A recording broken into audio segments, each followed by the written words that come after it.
being here this morning. We pray, Father, that you will continue to be with us as we are in this study of the book of Revelation. We pray that you will help us to be able to gain insights that helps us to come to a better understanding and a deeper appreciation of how it is that you do, in fact, work in human history, that you are the sovereign God, that everything is under your control, and that we learn about that and that we place our confidence and trust in you, that all things will be well. We pray that in the process of learning these things that we might be comforted by it, that we might be able to be encouraged no matter what we may have to experience in this life, and that through that, Father, that our lives would be such the way that we would reflect the image of Jesus, that we would bring glory and honor to you. Please bless our time together, we pray in Jesus' name. Amen. Okay, now in this 17th chapter, as we pointed out on Wednesday, this chapter is identifying Babylon. It's helping us to understand just exactly who it is that John is speaking about when he does use this particular symbolism. And we'll have some more to say about that as we go through the study, just as a reminder as to what it is or who it is that we're talking about. But where we are in the process of this study so far, we've already described Babylon in the different things. And by the way, Chris, if you're using the slides with the live stream, this is probably 2 slides ahead. So I kind of cut it down and didn't send it to you. So hopefully you'll catch up with it. But I think it's Chris that's up there. Okay. I don't even know if he heard me. But anyway, what we have here is a description of Babylon, and we saw that in all of these different symbols that we have of her, that she is seated on many waters, that she's sitting on a scarlet beast, which is the beast that has come up from the sea, and then there is a type of grandeur that she has in the sense that she is filled with all kinds of jewelry. She looks good. She's very attractive. And she holds a golden bowl full of abominations. And what I suggested to you with respect to that is that it symbolizes the outwardness of it. It symbolizes that it is something that is truly beautiful by virtue of the fact that it's gold. But what is within that bowl is the moral and the spiritual trash, which is what she makes the nations and the kings of the nations to drink from. And consequently, they become drunk, they become intoxicated, in other words, with what it is that she can give them, and the result of that is that they become numbed to what her foulness is. Again, when we talked about this idea of prostitute, a prostitute, as we, I think, pretty much get the idea in our minds, is that she dolls herself up so that she really looks attractive, and as a result of that, she can seduce men in order to be able to accomplish what it is that she wants to accomplish, which usually is to get something. And not necessarily to get sexual pleasure, but to get money, to get wealth, to get something of that nature. But she seduces people to be able to do that. And what John is seeing, therefore, is this system, what has been referred to as the grid of fallen human culture, how it is that the kings of the earth, the people who are, in other words, in positions of power, are the people who actually kind of line up, waiting for their turn, in order to be able to use her. And John is pointing out how foul she is. And in fact, one of the last things he points out is that she is drunk with the blood of the saints. And the idea being there that I suggested to you is that God's faithful people are those who refuse to be seduced by her allurements, and therefore they cannot be forced into what it is that she wants done. They will not yield to the way the beast functions. And so as a result of that, what winds up happening is that this fallen human culture, however it is expressed, in this case it would have been through the Roman Empire, but it continues to go on, and that if children of God are not seduced by this, then what happens is that the harlot takes her anger out on them and winds up doing things like killing them or persecuting them, which is what these early Christians were going through. So she's drunk with the blood of saints because they refuse to be seduced by her. And so, as we saw, John has been taken to the wilderness in order to be able to actually view this Babylon, this prostitute. And as we also saw when we were talking about this, that he marveled at what he saw. And I suggested to you that the marveling there is the idea of how attractive she truly is, And what he winds up experiencing is this kind of a moral indignation, a spiritual indignation, because of the fact that she is so attractive, but she is so evil. And he sees the harm that she inflicts upon the people of God, and it's something that indeed causes him to just be in amazement that people would even be seduced by something like this. But this is what winds up happening. And by taking him to the wilderness, the idea that has been expressed earlier, when God took the people, that is the church, the woman, and put her in the wilderness, he did that to protect her. And he is protecting John from her allurements so that he doesn't succumb to it. And as we will see a little bit later on, there's actually an admonition that is given to the people whom John is writing to, which would be everybody who's a Christian. He is giving a warning to come out from Babylon, to stay away from her. And so where we are now is in verses 7 through 18, in which we are going to be looking at the interpretation of the beast and Babylon. And I think it's interesting because here in verse 7 of this 17th chapter, the angel says to John, "Why do you marvel?" And he goes on to say, "I will tell you the mystery of the woman and the beast with the 7 heads and the 10 horns that carry her." And so what the anticipation there is that we're going to get an explanation as to who this is. The mystery is going to be explained to us. But as I pointed out to you on Wednesday, it's a little bit ironic here because what is ostensibly designed to give us a clearer understanding of who Babylon is and what it is that she does, instead of clearing things up, it only clouds it up a little bit more. It makes it a little bit more difficult to understand based upon how the angel interprets this particular mystery. And so what I'm going to try to do is to do my best to try to explain what I believe the mystery is. Hopefully that will help us understand the interpretation of what John has seen by the angel, and we need now to interpret what the angel is telling John. So it gets a little bit complicated, and I will tell you that we have been confronted with all kinds of difficult symbolism that is found in the book of Revelation, but this particular section is one of the more complicated pieces. And so there's been all kinds of different interpretations as to just exactly what this is all about. We're going to do our best in order to be able to explain what I think that is being addressed here. So the first observation that I would make is that we need to understand that there are 2 parts to this explanation. The first part consists of verses 8 through 14, and then when you get into verse 15, and you drop on down to what is really the rest of the chapter, 15 through 18, there is a second way or second understanding as to what is being happening here. And in the first one, what we are being told about is the beast and his ultimate defeat at the hands of the Lamb. That is the ultimate defeat that the beast would experience as a result of Jesus' judgment. And then the second thing that we will note is how it is that the prostitute, or what we are being told about is the prostitute and her impending destruction at the hands of the beast. And so these are the 2 things we're going to try to cover, at least in the early part of our class, and then we'll get into the 18th chapter and look at the great declaration that Babylon has fallen. Okay, so in verse 8, beginning in verse 8, it says, "The beast that you saw was and is not, and is about to rise from the bottomless pit and go to destruction. And the dwellers on earth whose names have not been written in the book of life from the foundation of the world will marvel to see the beast, because it was and is not and is to come. This calls for a mind with wisdom. The 7 heads are 7 mountains on which the woman is seated.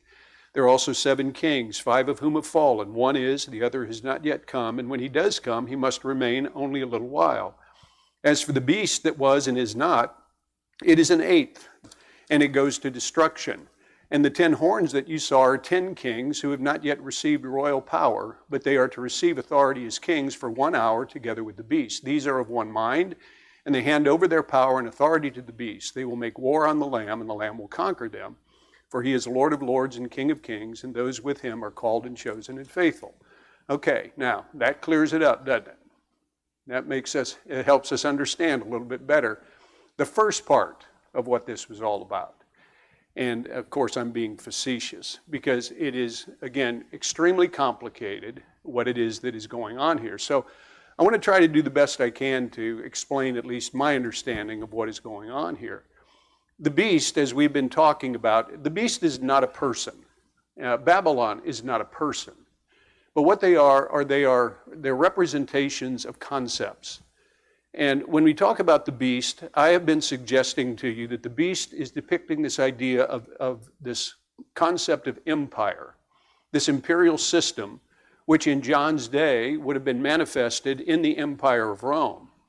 And as we saw in the 13th chapter, when the beast was first introduced to us after the dragon had called her up from the sea, that what you see in all of that is the fact that there was this indication that it looked like this beast had died, but then it was resurrected back to life again. And now everybody's rallying around this beast. Everybody is once again just marveling at the way the beast has recovered.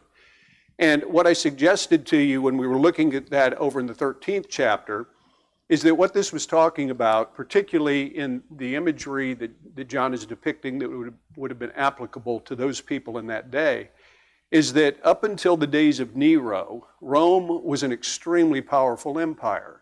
From the days of Julius Caesar, Augustus, who was actually identified as the first of what you would call the dictators, up until that period of time, from that period of time up until Nero, Rome was just an extremely powerful empire. But during the reign of Nero, particularly towards the latter half of it, Nero lost his mind. He went crazy. And the result of that is that he wound up killing himself. At least that's what is believed historically to have happened. But there were all these kinds of rumors going around that Nero really had not died, that he had not killed himself, that he escaped up into the far northeast, where he was gathering an army, and he would once again come back and he would initiate his rule once again over the Roman Empire. And then others who believed that he had died, but he was going to be resurrected from the dead, or that he had been resurrected from the dead in some kind of a mysterious way. And so when it talks about here in the 17th chapter and in verse 8, where it talks about the beast that you saw was and is not and is about to rise from the bottomless pit, I think that that's what that's talking about. That's what it's dealing with, is this thing that had already been spoken about in the 13th chapter of Revelation. And so what we see in this then is that Rome had been powerful up until the days of Nero, and then it appeared to lose its power, as we talked about. For a period of about a year, there were 3 or 4 other Caesars who came into power. They only ruled for just a few months, and they were either killed or they were, in some way, they were dethroned. So it looked like the empire is falling apart. But then what winds up happening is you see Titus coming in. Actually, it was his father who initiated the reestablishment of the Roman Empire. And then you had his sons, Titus and Vespasian, who continued in the dominance of the Roman Empire, and particularly, I said Vespasian, I mean Domitian. Domitian would have been the one who had been ruling during this particular period of time. So it's like Rome has died and it has been resurrected from the dead. In other words, the beast died, but it looks like it's come back to life again. And so that's the idea, I think, that is being expressed when he talks about the beast who was and is not and is to come. And I think another thing that's important to note is that the vision that John is seeing here, in this vision, the beast has not yet emerged from the abyss in order to wage war against Jesus and his witnesses. You might remember again over in the 11th chapter in verse 7, it does in fact talk about the emerging of the beast, how that he would come up out of this abyss, this deep pit, and then he would once again, or he would have this control and this power to be able to do the things that it would do. And so what this suggests, if you're still with me, what it is suggesting is that what John is seeing here is a description of what was yet to occur. And what was yet to occur was, again, this idea of suffering. More suffering that was going to be experienced by these Christians, but with the assurance that even though the church will continue to suffer for the time being, the ultimate end of that which is causing the suffering, that is the beast or this imperial system, is going to be destroyed. And so further insight is given to us as to what is involved in this particular chapter, where you have the identification of the beast and the kings, and particularly the beast, in which it is identified as having 7 heads and 10 horns, that is describing the beast that is carrying the woman, that is carrying Babylon, this prostitute. The 7 heads, it says, are 7 mountains, which are 7 kings, 5 of whom have already come and gone, 1 who is ruling, 1 who is to come, but only for a little while. And then the beast itself, which is an 8th king that is yet to come, belongs to the 7, that is, it descends from them, but it is like them. And then the 10 horns are described as 10 kings that have not yet come to power, but eventually they will, but only for a brief time. And then what they're going to do is give their authority over to the beast, working together with the beast. Now that's the explanation. And as I said, the explanation is just as enigmatic and just as mysterious as the vision itself was. So it's not really much of an explanation. And I will tell you that there have been all kinds of ways in which people have tried to explain this. Depending upon which commentator you might use. For those of you who may be using Homer Haley's commentary, you'll notice in his book that he actually lists a number of different interpretations, takes up a number of pages in order to be able to show the different ways that this has been understood. And I'm going to try to encapsulate that. By the way, I believe that Haley's position on this is correct. Once he gets to the end of all of these different explanations and then tells you what he thinks it is, I think that his explanation is the one that would be more in line with what is actually going on here. But anyway, there have been all kinds of ways in which this has been tried to be explained, and the 2 most popular ones are people who have tried to say that this is a succession of Roman emperors, and so they start with Julius Caesar, and then they go up through this idea of seven Caesars that would come from Julius Caesar up to whatever point in history that would be with this 7th Roman emperor. Others have suggested that what this is world kingdoms. In other words, after Rome, there would be these other kingdoms that would come along. And I will tell you that in the process of studying that, and I spent probably 3 or 4 days trying to figure this stuff out. I still don't think I've got it figured out, but I do think I have a better understanding of what it is. And one of the things that I have come to conclude is what Haley said, and what another man by the name of G.B. Card, who I've cited multiple times, what he has also said, and that is that trying to interpret this in which you are numbering the Caesars or you're numbering kingdoms, as they have both pointed out, it's fraught with all kinds of problems and difficulties, because you always get into something that just kind of throws a monkey wrench into that particular interpretation. And so as G.B. Card put, he believed, and I think he's correct, that if we're taking this from what he calls a historiographic approach, then what we're doing is we're missing out on what is actually being addressed here. As he said, we're looking for the wrong sort of a solution, and I think that that's correct. I think a simpler, and yet by the same token, it's not necessarily a very simple explanation, but I think it is a simpler solution to this particular riddle, is to once again recognize the fact that the numbers that are being used here are symbolic. And that's the way it's been throughout the entirety of the book of Revelation. And so why in the world would all of a sudden symbolism in numbers all of a sudden become literal? And we'll see that, by the way, when we also come to the 20th chapter in the 1,000-year reign. So why would all of a sudden John shift from using the numbers symbolically to now using numbers literally? And I think that that's a good question. Why would that happen? And I believe, quite frankly, that it didn't happen. And so therefore, when we view this then through the lens of the numbers being symbolic, it takes on a completely different understanding. The number 7 is a number for completeness. And what that suggests is that the beast, or this imperial system, who is king number 8 in this vision, and who is like the other 7 kings, it is the imperial system that dominates and that rules all of human history, all of fallen humanity. Yet from God's perspective, this beast's time is very short. 10 is the number of fullness.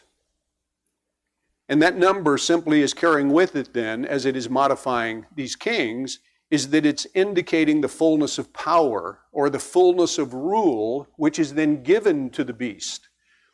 And that suggests, therefore, that the imagery of the 10 kings is simply depicting the fullness of power and authority of political rule, which is given over to the beast in order to be able for the beast to attack the Lamb and his faithful followers.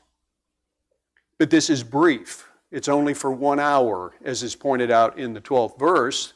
And the beast, along with his allies, are finally destroyed by the Lamb and by his followers, which, as we will see, is it's just briefly referred to here.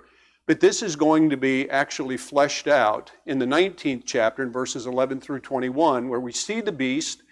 Again, I would have you to notice what he says in verse 14. They will make war on the Lamb, and the Lamb will conquer them. And what we're going to see is that war being played out in chapter 19.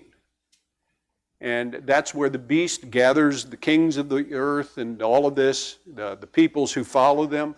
He's going to gather them all together, and they're going to have then this conflict, this war with the Lamb and with his followers. And as we will see, that basically what that is talking about is the final judgment, the coming of God through his Messiah in final judgment. So my point is that the beast and his allies, as is pointed out here, is giving us kind of a picture as to what's going to be happening in the 19th chapter. And essentially what it's telling us is that the beast is finally destroyed, and so are his followers finally destroyed. And so the point of all of this, it seems to me, is to make clear that the beast, this system of world empire, and the prostitute who rides on his back, that is, fallen human culture, and all of its instruments of social injustice brought about by world empires, it will continue to bring suffering upon the people of God until Jesus finally returns. But once he returns, they are going to be destroyed. They're going to be brought to an end. And so that's my suggestion, and I know that's not really all that simple. Many of maybe I've lost. But that's the best I can do in trying to explain what this is all about, because I think, again, it's not talking about specific kings or specific empires. It's talking about empire in general and talking about how empire works, and that is through fallen culture. And that is ultimately all going to be destroyed. That is, Jesus and his followers will be the ones who will be victors in all of this. Okay, so that's the first part, the beast and its ultimate defeat by the Lamb. And it's simply saying, again, that world empire, the concept of empire, and all of its fallen culture is going to be destroyed. Now, in the second part of this, we're told about the prostitute. And we're told about her impending destruction, not by the Lamb, but by the beast. And you see that in verses 15 through 18, where it says, "And the angel said to me, the waters that you saw, where the prostitute is seated, and the peoples and multitudes and nations and language, and the 10 horns that you saw, they and the beast will hate the prostitute. They will make her desolate and naked and devour her flesh and burn her up with fire. For God has put it into their hearts to carry out this purpose by being of one mind and handing over their royal power to the beast until the words of God are fulfilled. And the woman that you saw is the great city that has dominion over the kings of the earth." And so what I want to suggest to you in all of this is that we have to understand the significance of this symbolism. And what I have been suggesting is that the prostitute, that is Babylon, is depicting fallen human culture and all of the social systems and all the orders that it sets up, that it rules over, and by which it controls the world. People, multitude, nations, and languages, it controls the world. And it does so through the seductive promises. This is what makes her a prostitute, and this is what makes her attractive. The way that she does this is through the seductive promises of prosperity and pleasure, coupled with military might.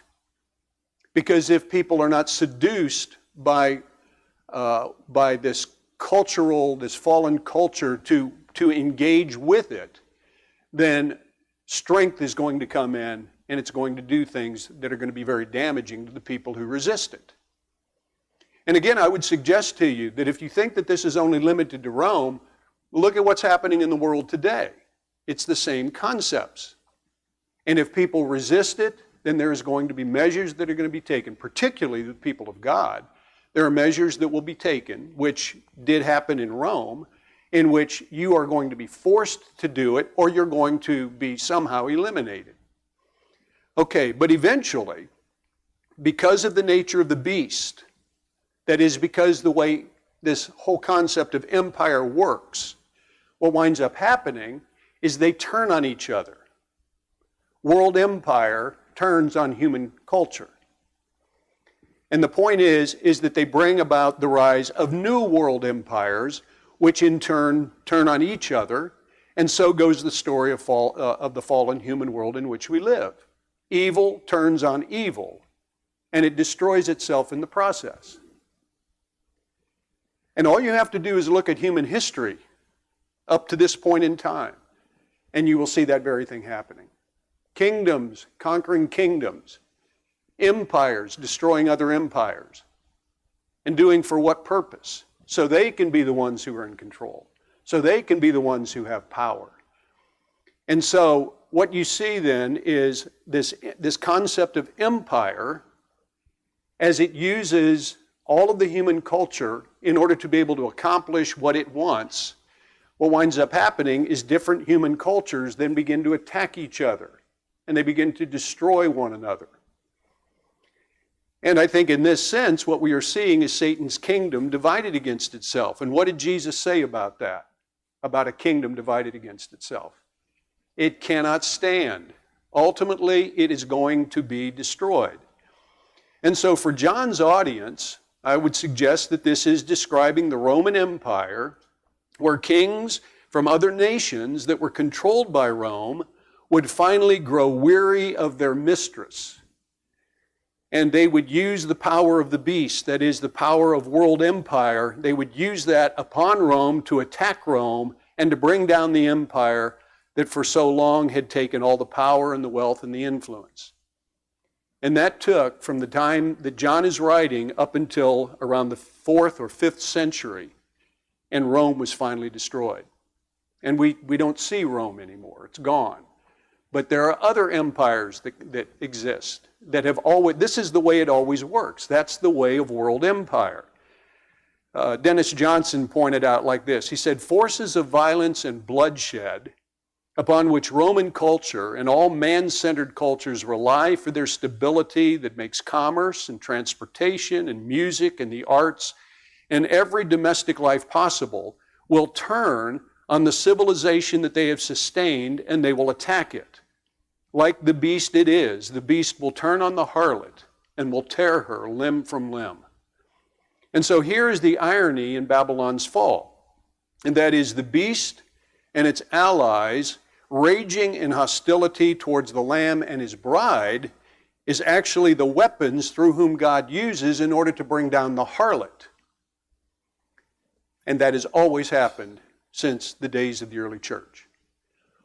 Everything that has been used to destroy the church, or at least attempt to destroy the church, turns on itself and winds up destroying itself, so that other empires come in. Rome no longer exists, but what about the church? It's still here, isn't it? And it will continue to be here until the Lord comes back for it. But I can guarantee you, world empires will fall. I can't predict the future of our country, but right at this point, it's questionable. But to think that we think that this is always going to go on, that it's always going to be this way, is naive, because that's not the way world empire works. It has never worked that way. Empires come and empires go. But the people of God always endure. And this, I believe, is one of the things that John is pointing out. How that the beast attacks Babylon and brings Babylon down. And so, what in essence this boils down to is that this spiritual war continues, and it will continue until Jesus comes back again. And as it continues, Christians are going to continue to suffer, but they are going to ultimately be victorious if we remain faithful to Jesus. And the beast and Babylon will finally be destroyed. And so I think what we need to take away from this lesson is that while this conflict goes on, this Babylon, this attractive, seductive prostitute who has received her power from the beast and who has received its power, the beast receiving its power from Satan, it's going to be tempting with all that she has to offer. I mean, look at the lavish provisions, the entertainment and the amusement, a flourishing economy, exceptional commerce, great power. That's seductive. And that makes people want to become a part of it, including, unfortunately, some who are the people of God.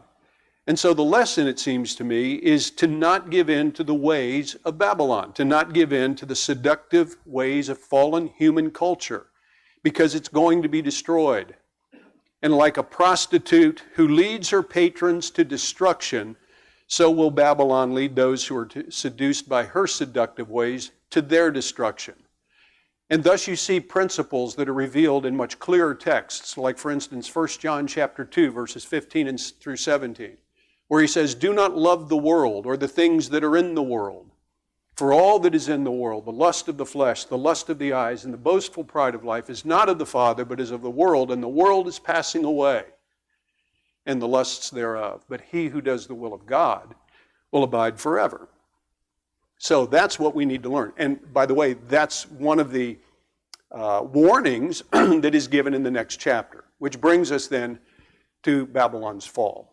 And now what we are going to see is a more detailed version of what happened here in the 17th chapter, which again is simply, in chapter 17, it is affirming God's justice in destroying the great prostitute.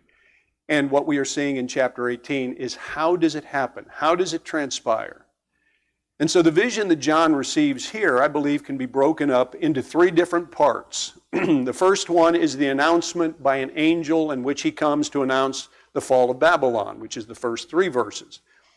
And then the second part is the response to Babylon's fall that is delivered by another heavenly voice, which includes what should be the response of God's people on earth, what is the response of those who are in opposition to God who depended upon Babylon, and the response of God's people who have already been victorious and who are in heaven.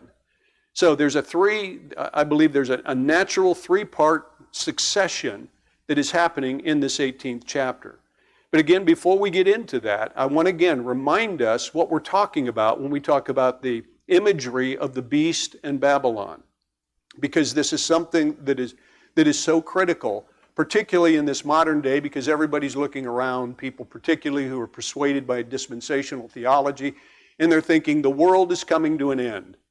That all we have to do now is wait for the arrival of the Antichrist, this great person who is going to do everything he can to destroy the people of God. And what I'm saying to you is that there is nothing like that in this book. That's not what this book is all about. And so we have to take a moment to once again simply review what Babylon is speaking about, what Babylon is symbolizing, and, as well as this beast. And so as we've noted at different times in our study, throughout Old Testament history, Babylon has always, in all of its different iterations, in all of its different appearances, starting all the way back in Genesis chapter 11, what you see is an empire that is characterized by arrogance and by rebellion against God, who continually oppress the people of God. And so for first century Christians, this name would have served as a code name for the pagan power that was oppressing them, which was Rome, and that's the way Peter used it over in 1 Peter chapter 5, verse 13. But as I've been suggesting throughout our study, although Babylon would have been understood to represent the Roman Empire to the people of that day, it represents much more than that. It symbolizes fallen human culture and the evil and the unjust social structures that fallen human culture creates, enforced by world empire, which is represented in the image of the beast and upon which the great prostitute is rising. So the beast is not a person. The beast is an idea, and that is the idea of empire. And Babylon is not a person. Babylon is not even a city. Babylon, again, is a concept. And it's a concept of fallen human culture that rides on the back of world empire. And these are what ultimately is going to be brought down. And so when we see the fall of Babylon declared in these symbols that we're about to look at here in the 18th chapter, we need to understand that although this can, and I believe should be applied to the Roman Empire, it also needs to be understood that it has a far broader application as it symbolizes all of fallen human culture and all of the unjust, evil, and cruel structures that it creates, and how that ultimately it is all going to be destroyed. Again, John's people of the first century would have seen Rome, but we can't limit it to Rome. Otherwise, I think we do the text an injustice, and we get nothing out of it. So if we're going to get something out of it, we have to look at it in the broader picture. Okay, so as the 18th chapter begins, it begins with an angel announcing Babylon's fall. So it says, after this I saw another angel coming down from heaven, having great authority, and the earth was made bright with his glory. And he called out with a mighty voice, Fallen, fallen is Babylon the Great. She has become a dwelling place for demons, a haunt for every unclean spirit, a haunt for every unclean bird, a haunt for every unclean and detestable beast. For all the nations have drunk the wine of the passion of her sexual immorality, and the kings of the earth have committed immorality with her, and the merchants of the earth have grown rich from the power of her luxurious living.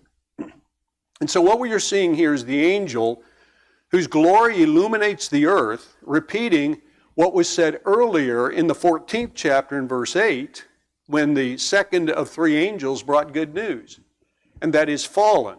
Fallen is Babylon. Now, what is interesting is that this phraseology or this wording comes directly from the wording out of the book of Isaiah when he prophesied Babylon's fall, ancient Babylon's fall. And the descriptive wording of Babylon's fall, which I find it quite interesting, he says it will be a dwelling place of demons, a haunt for every unclean spirit, unclean bird, and detestable beast. And what I believe that this is indicating is that the great city's fall will make her nothing more than uninhabitable ruins, a domain of demons. In other words, a domain for all that is unclean. And in contrast to this, and this is what I've been suggesting also, is in Babylon, we are seeing a parody of the bride of Christ. So in contrast to Babylon, those who are faithful to the Lord are going to take their place in the holy city, in the new creation, where nothing unclean and nothing detestable is permitted to enter into it. And so Babylon serves as a caricature, and it's a poor caricature of that, of the holy city of New Jerusalem. And so the point is, who are you going to cast your lots with? With Babylon or with Jesus?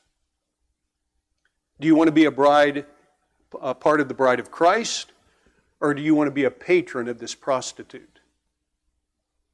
And so essentially what this message is saying is that human arrogance and the excessive unrestrained vice which it leads to people being involved in, that's not going to have the last word. But in fact, God is going to have the last word, bringing his wrath upon such godless attitudes and behavior. And so in verse 3, he then deals with those who are negatively affected by Babylon's fall. And will you tell me, I've been speaking this whole time, who is affected by Babylon's fall? Okay, the nations, the kings, the merchants, these are the ones who are seduced by the toxic beauty of riches and luxurious living. And they are the ones who are also destroyed due to their passionate lust for what she can provide.